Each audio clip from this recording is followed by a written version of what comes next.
પોલીસના ચુસ્ત બંદોબસ્ત વચ્ચે 7મા દિવસે શહેરના જૂની ગઢીના શ્રીજીની પ્રતિમાને વિસર્જન સવારી નીકળી હતી।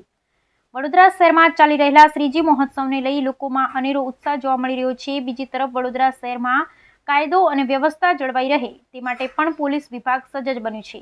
વડોદરા શહેરની અતિ મહત્વ ધરાવતા એવા જૂની ગઢની શ્રીજીની પ્રતિમાનું 7મા દિવસે વિસર્જન કરવામાં આવ્યું હતું।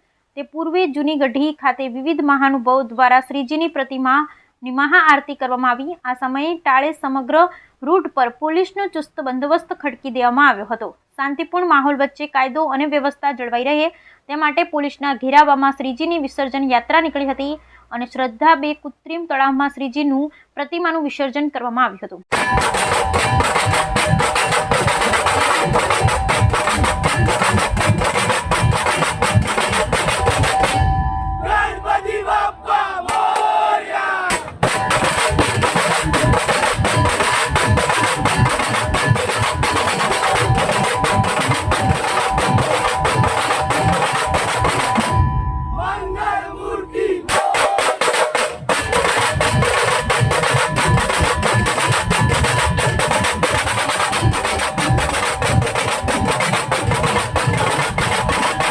જેવી રીતે આખા ગુજરાતમાં વડોદરાનો ગણેશ ઉત્સવ એ અનેરો ગણેશ ઉત્સવ છે, તે જ પ્રમાણે વડોદરા શહેરમાં જૂની ગઢીનો ગણેશ ઉત્સવ એ અનેરો ગણેશ ઉત્સવ છે।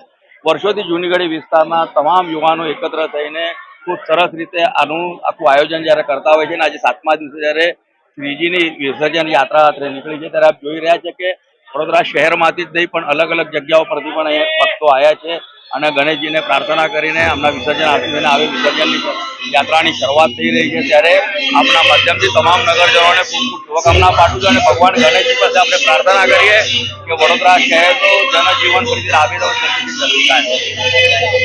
આ વખતે 77મા વર્ષનું વિસર્જન છે ને અમે મહાઆરતી કરી ને ગણપતિને જે દર વર્ષે ની જેમ અમારા જે માન્યતા હોય છે, જે પબ્લિકની માન્યતા પૂરી કરવા માટે જે પબ્લિક જે ગણપતિની આસ્થા અને જે દર્શન કરવા આવે છે એ દર્શન કરી ને ગણપતિનું વિસર્જન યાત્રા અમે શરૂ કરીશું ને યાત્રાના અંદર જે ડીજે જે ટોલ તાસા છે, જે શિવાજી મહારાજનું માવડું એ બધા પ્રોગ્રામ અમે અહીં કરેલા છે। જૂની ગઢી મિત્ર મંડળ વિક્કી શિંદે 1948માં સ્થાપના થઈ હતી। અમારા વડીલોએ બેસાડેલા ગણપતિ આજે 77 વર્ષ થયા છે। આજે બરોડાના ભાજપના તમામ કાર્યકર્તા અને મેયર, ધારાસભ્ય અને કોર્પોરેટરો બધા જ હાજર રહ્યા હતા અને અમારી સવારી અવડે 6 વાગે જૂની ગઢીથી નીકળી પાણીગેટ, માંડવી, ન્યાય મંદિર અને કૃત્રિમ તળાવે જશે।